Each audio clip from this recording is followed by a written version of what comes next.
Hello everybody and welcome back to Slow Your Roll. I'm Alex and we're going to be talking talents again.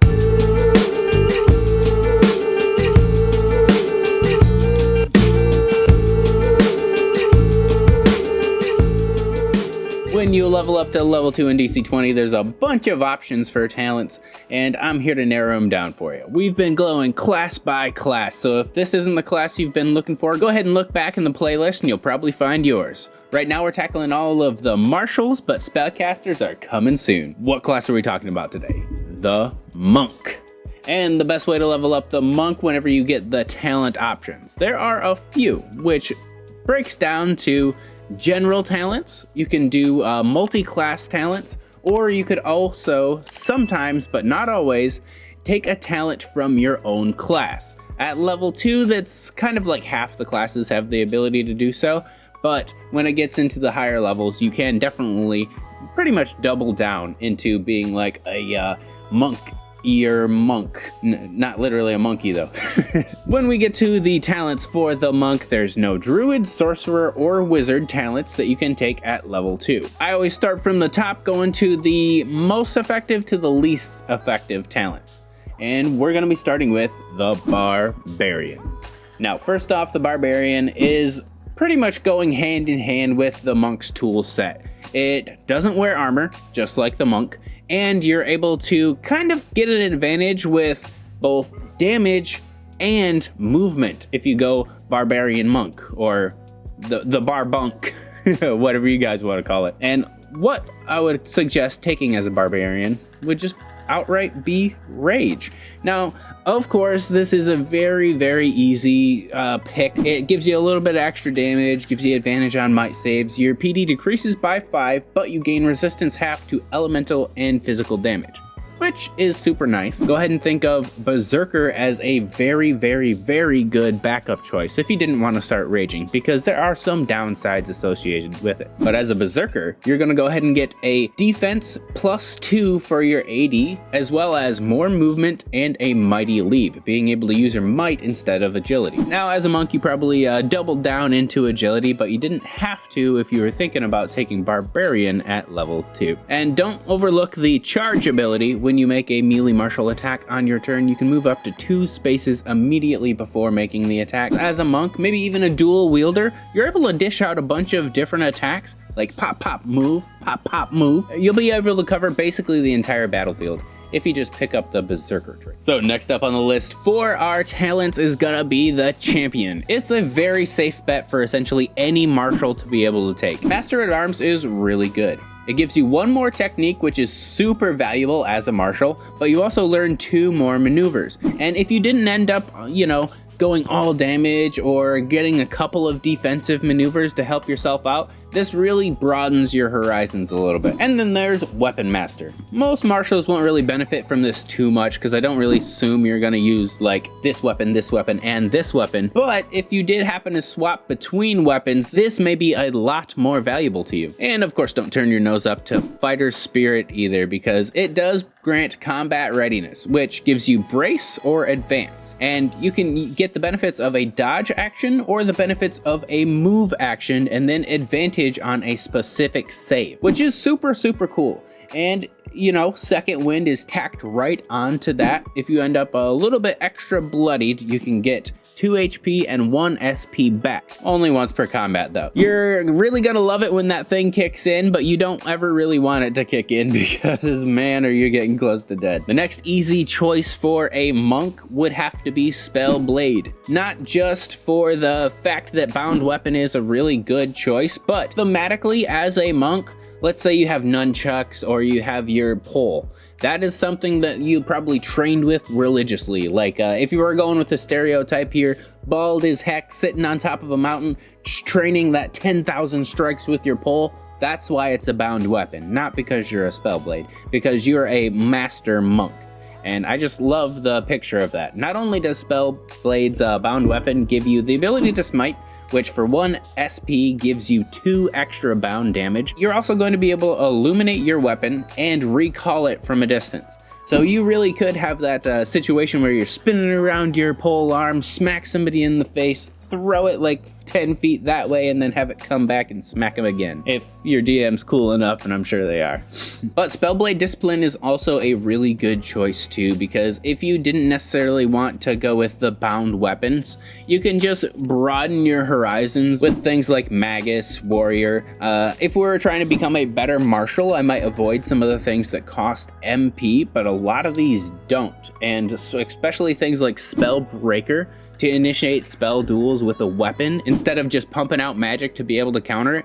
That's an extra little bit of utility every martial could use. And then next up on the list is going to be Hunters for Hunter's Mark. Now, Hunter's Mark is really cool. It gives you advantage on awareness and survival checks on your target. It also gives you the first martial attack against your target on your turn has advantage and ignores PDR, which could be really, really useful, especially in the higher level. And not only that, when you score a heavy or critical hit against the target, you automatically grant a D8 help die to the next attack made against the target before the start of your next turn. Being able to hit harder, ignore PDR, and help your friends in the process, super, super helpful. But this is one of the first ones where I'm gonna have to say completely ignore the other favored terrain if you would like. I like to call it flavored terrain because that's all it is a little bit of flavor.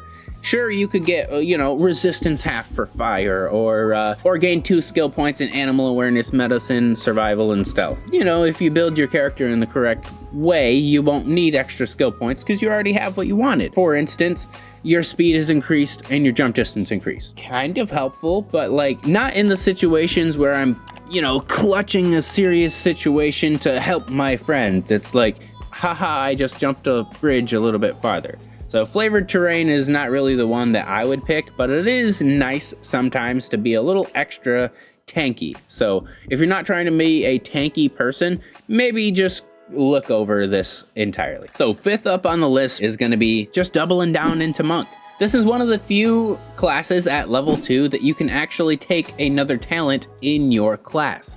So you can expand your stances, which you're gonna learn 2 additional monk stances. You can't choose the same one because that would be kind of dumb. You can't be in 2 stances at once. And also, once on each of your turns, you can enter a monk stance without expending SP, which, to be absolutely honest, you already have. So what exactly do monk stances do? It's more or less how you build your character. If you already had a couple of stances, I'm gonna guess most common would probably be something like a wolf stance, so you can hit and run, move easy. Or maybe you have the bull stance or bear stance to be able to move people around or just hit a little bit harder. But when you pick up a couple extra stances, like maybe the scorpion stance or the gazelle stance, those really do give you a little bit of extra utility. The scorpion, for instance, if someone gets a little bit closer to you, you get those opportunity attacks to just attack as they're coming into your distance, as well as the gazelle stance, giving you a little bit of extra movement and jump. Kind of dissing on the flavored terrain one more time, you could just do that randomly by prancing like a gazelle instead of having to take it as a talent. Next up on the list is gonna be the cleric. Now, they have a very interesting toolkit when it comes to the cleric's order. It's not necessarily magic dependent if you don't want it to be, and there's a couple of different things that you could pick to make yourself a better martial. Things like the Death, Grave, Ancestral, Dark, or even Divination orders would really be helpful. Like, you gain the following benefits: you can't be flanked. And when you spend MP, you gain the ability to see invisible creatures and objects until the start of your next turn. But, we're probably not going to be spending very much SP, but not being able to be flanked is huge. And I do always have to point this out, Ancestral is one of the only ways that you're going to be able to pick up Ancestry points outside of level 4 and 7.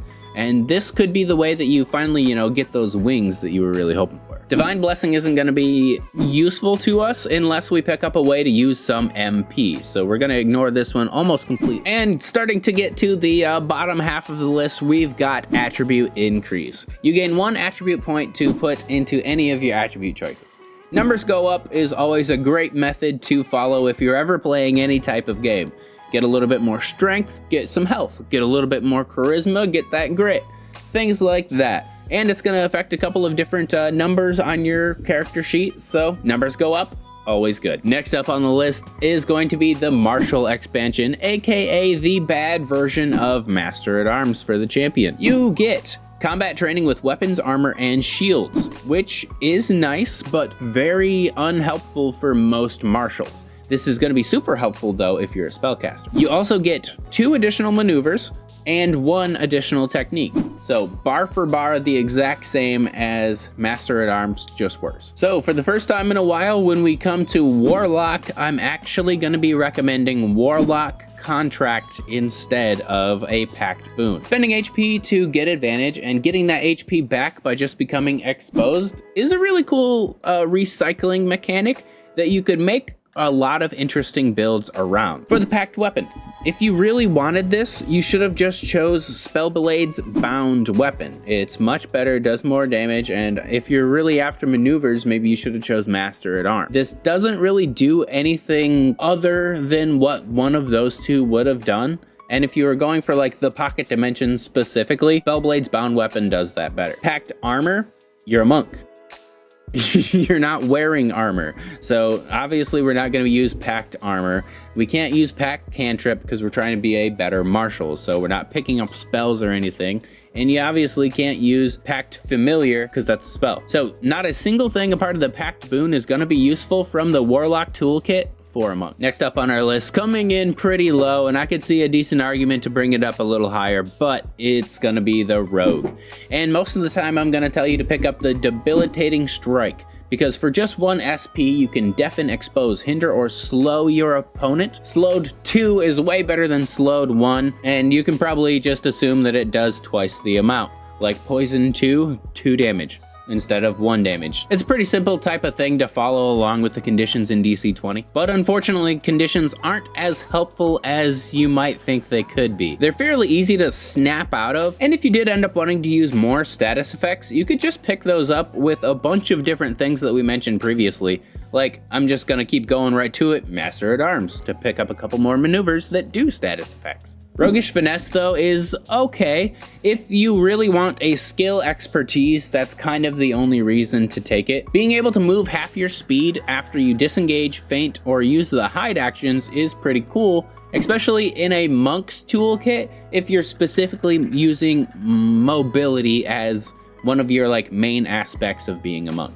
So this could be helpful for you if you're building in that specific direction. Getting pretty darn low on the list, we've got the Commander. And for the Commander itself, I would probably say, I don't know, I'm honestly torn between the 2 of these. Whenever you spend SP while in combat, you can restore amount of HP equal to your SP spent. 1, 2 HP every now and then, especially as a monk, is gonna be helpful because you're gonna be swapping in and out of these stances left and right. And you could basically just, swap a stance and get a little bit of HP on demand. Not a lot of people can just on demand use SP. Like the champion, for instance, their SP is determined by being able to hit something. So if they can't hit something in that instance, they wouldn't be able to heal with Inspiring Presence. But you as a monk could, whenever you wanted, just by going like this to like this.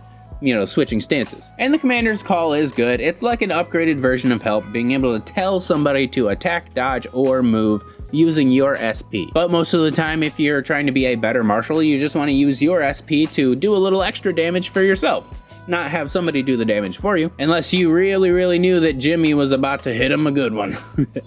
And last up on the classes list is going to be Bard. You can absolutely take Font of Inspiration to get yourself a ranged help action of 10 spaces, which is a massive amount of ranged help. Help's not gonna be the specific way to become a better marshal. It's gonna be a little extra utility. So I can't necessarily recommend it too much, but it is kind of helpful. Coming from the help action. But if you were gonna look at the other remarkable repertoire, this is another one you don't really want to pick up unless you're specifically trying to get some skill points, and you probably could have got those in a better way before we got to remarkable repertoire. And second to last on the list is going to be spellcasting expansion. I'm not sure how many times I can make this joke, but if you're trying to be a better marshal, throwing spells is not the way to do that. So obviously building towards spells is not becoming a better marshal, and that's the only reason why it's at the bottom of the list, but it is a relatively good talent to pick up if you're trying to be an all-rounder. The one that's always going to be last on my list is skill or trade increase. Please never ever take skill or trait increase. For the most part, you could do that with so many of the things we just previously mentioned. Maybe that would only give you some flavor to your character, which you probably could have done, you know, at the beginning of building the character. That's just my 2 cents, everybody. What do you guys think about the list? What's the next class you would like me to tackle, or where should we start with the spellcasters? Because we really only got a few more marshals to go. But until next time, everybody, I really appreciate you guys showing up, and we'll see you all later.